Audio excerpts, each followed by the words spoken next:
Hello everyone and welcome. Thank you for coming to this presentation in order to support students with dyslexia in higher education.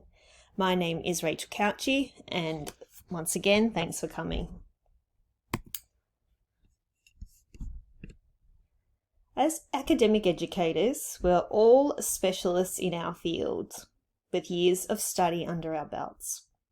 It can be difficult to remember back to what it was like to be a university student, learning concepts for the first time.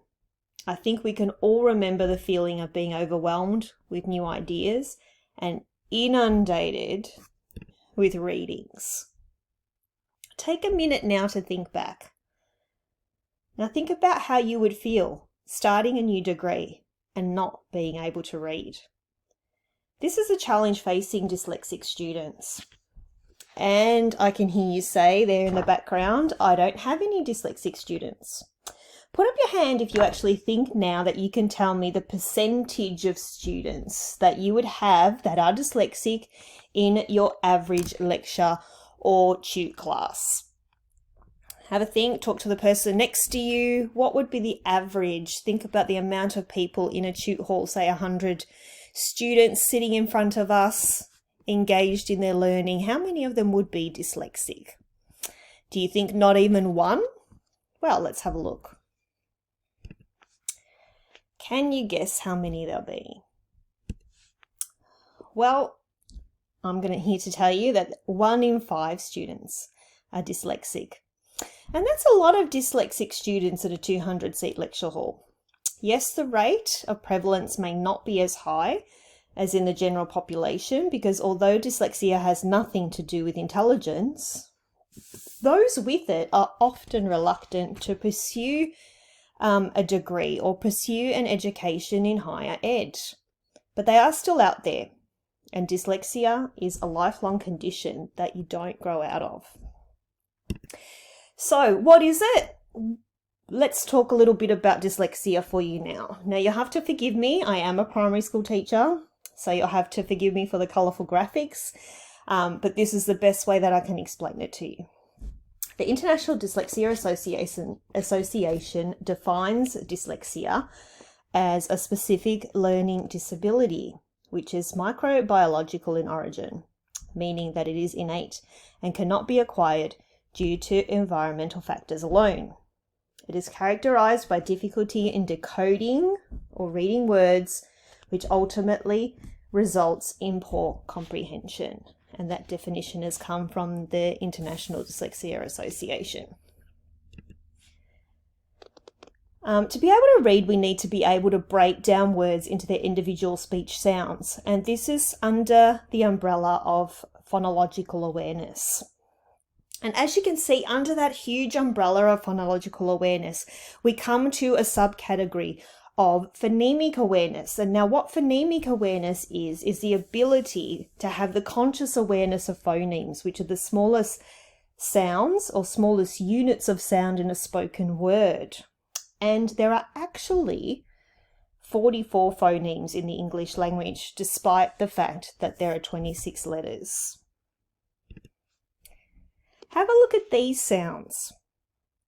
Can you think of examples of words that match these phonemes? Have a chat with the person next to you and see what words you can come up with that have these sounds in them. Now, if you could do that task fairly easily, you probably aren't dyslexic. Another example here, we can change the phoneme in the word and it changes the word's meaning. So for example, if we have a look at the word mop and we have a look at the phoneme of O in mop and we change that phoneme of O to an A sound, which is an A, we are changing the word into map. So being able to manipulate individual phonemes, being able to segment, being able to delete them, being able to change initial sounds is all part of phonemic awareness, which is something that dyslexics find quite difficult.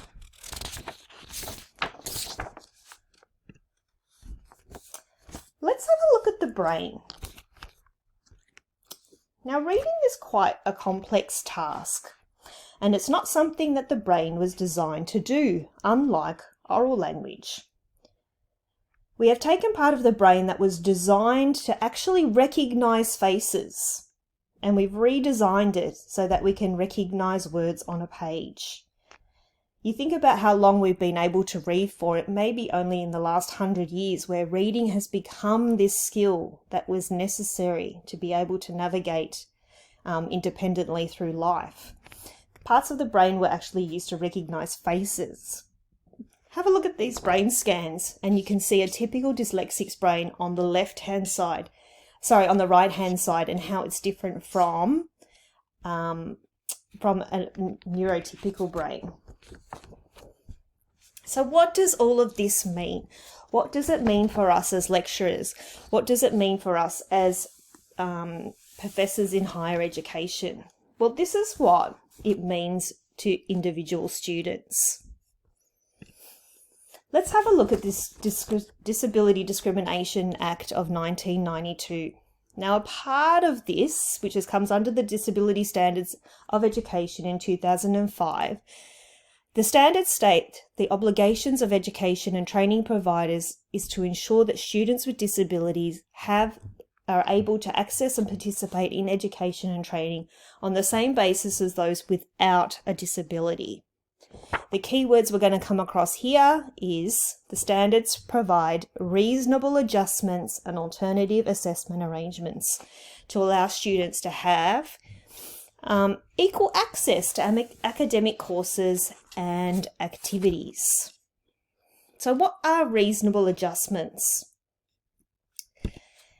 Let's talk about modifying our teaching strategies.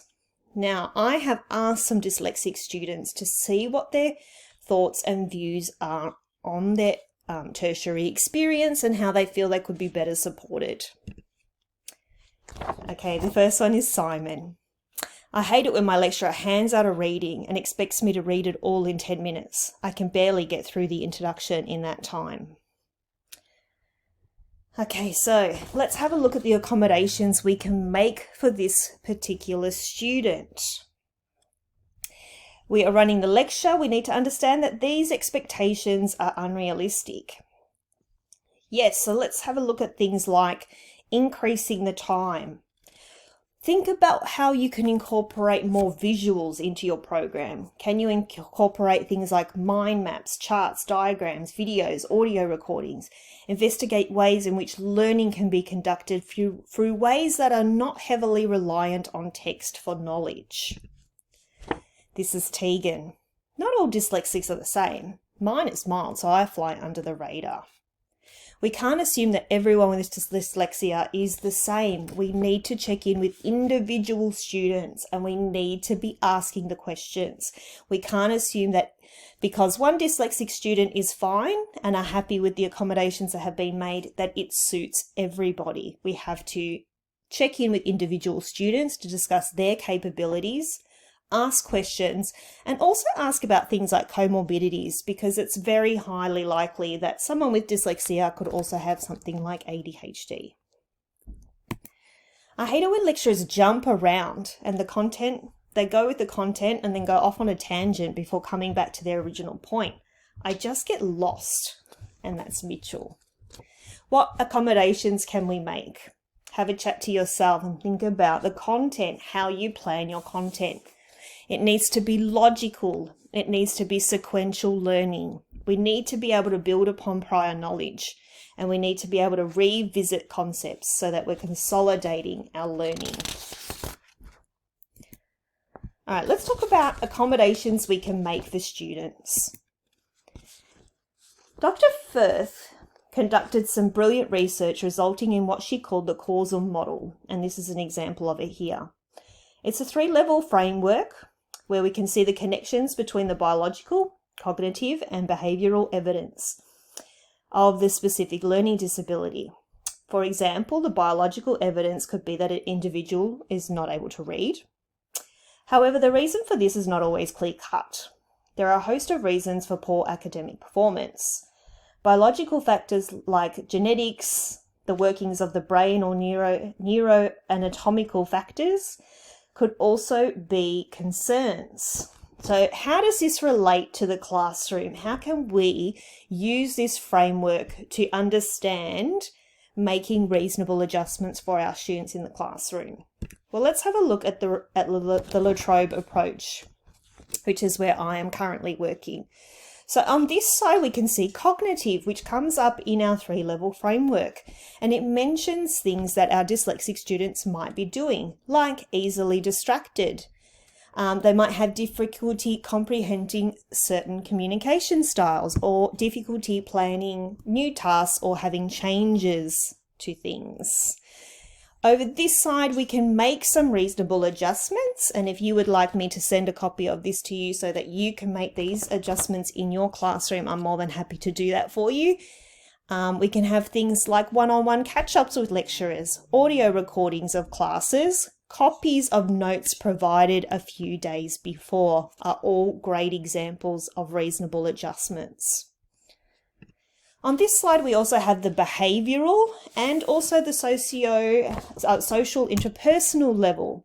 So you may notice with your dyslexic students that there are poor organisation skills, and then it may need that they are referred to a specialist department or a wellbeing department within the university or within the faculty. The medical model tells us that there is something wrong with the person. They are the issue, they are the problem, and they need to figure out how they're going to get faster and better and somehow just catch up. One of my dyslexic students told me, "You can't tell someone in a wheelchair to just find their way around the classroom and get up to the first floor building. So don't tell people with learning difficulties just to figure it out themselves." The social model says that people are disabled by barriers in society and not their impairment or difference. And we, as their lecturers, should and have a moral responsibility to remove these barriers. My partner who's dyslexic often tells me as he's doing his course, "I feel like I'm cheating." But what we need to ensure is that making reasonable adjustments is not cheating, and students with dyslexia or any other disability should not feel that they are cheating.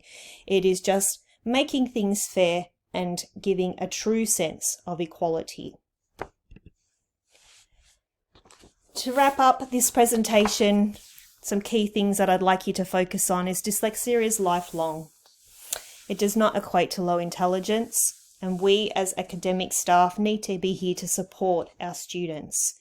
We need to make reasonable adjustments in line with the Disability Act. Here is a link to the accommodations for older students and adults, which is has lots of different terrific adjustments and accommodations for students. Thanks so much for listening, and I hope you enjoyed this presentation.